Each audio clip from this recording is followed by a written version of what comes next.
നല്ല എരിവും പുളിയൊക്കെ കൂട്ടി ചോറ് കഴിക്കാൻ താല്പര്യമുള്ളവർക്ക് ഇഷ്ടപ്പെടുന്നൊരു റെസിപ്പിയാണിത്.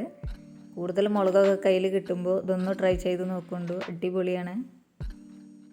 വലിയ നാരങ്ങ വലുപ്പത്തിലുള്ള പുളി ഒരു പാത്രത്തിലേക്ക് ഇട്ട് കൊടുക്കുന്നുണ്ട്. ഇതിലേക്ക് കുറച്ച് വെള്ളം ഒഴിച്ച് കൊടുത്തിട്ട് ഇതൊന്ന് മാറ്റി വെക്കാം. 150 ഗ്രാം പച്ചമുളക് നന്നായി കഴുകി അതിലെ വെള്ളമൊക്കെ തുടച്ചു കൊടുത്തിട്ടുണ്ട്. ഒരു കത്തി വെച്ച് മുളകിൻ്റെ നടുവിലായിട്ട് ഇതുപോലെ ഒന്ന് വരഞ്ഞു കൊടുത്തിട്ടുണ്ട്. ഉപ്പും പുളിയൊക്കെ പെട്ടെന്ന് പിടിക്കാൻ വേണ്ടിയിട്ടാണ്.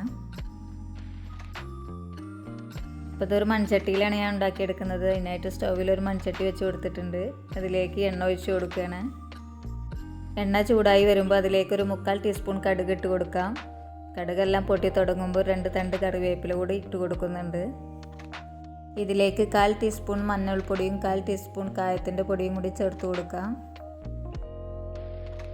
ഇനി നമ്മൾ റെഡിയാക്കി വെച്ചിട്ടുള്ള പച്ചമുളക് ഇതിലേക്ക് ഇട്ട് കൊടുത്ത് നന്നായിട്ട് ഇളക്കി കൊടുക്കാം. ഒരു 4-5 മിനിറ്റ് ആ എണ്ണയിലൊന്ന് കിടക്കട്ടെ. ഇടക്കൊന്ന് ഇളക്കി കൊടുക്കണം. ഇതിൻ്റെ കളറൊന്ന് ചെറുതായിട്ട് മാറി വന്നിട്ടുണ്ട്. ഇപ്പം ഇത്രയും മതി.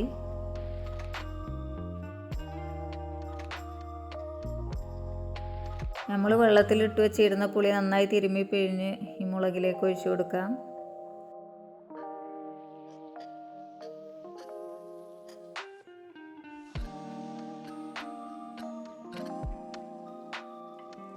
ഒരു ടേബിൾ സ്പൂൺ ഉപ്പിട്ട് കൊടുക്കുന്നുണ്ട്. ഒരു അച്ച് ശർക്കരയുടെ പകുതി ഇതിലേക്ക് ഇട്ട് കൊടുത്തതിന് ശേഷം നന്നായിട്ടൊന്ന് മിക്സ് ചെയ്തെടുക്കുന്നുണ്ട്. ഇനി ഇത് അടച്ച് വെച്ച് ലോ ഫ്ലെയിമിൽ ഒരു 10 മിനിറ്റ് ഇതൊന്ന് വേവിച്ചെടുക്കാം.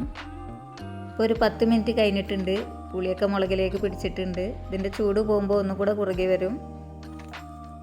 ഇതിലേക്ക് അവസാനമായിട്ട് ഒരു 1/4 ടീസ്പൂൺ കടുക് വറുത്ത് പൊടിച്ചത് ചേർത്ത് കൊടുക്കാം. അതോടൊപ്പം 1/2 ടീസ്പൂൺ ഉലുവ വറുത്ത് പൊടിച്ചതും കൂടി ചേർത്ത് കൊടുക്കുന്നുണ്ട്.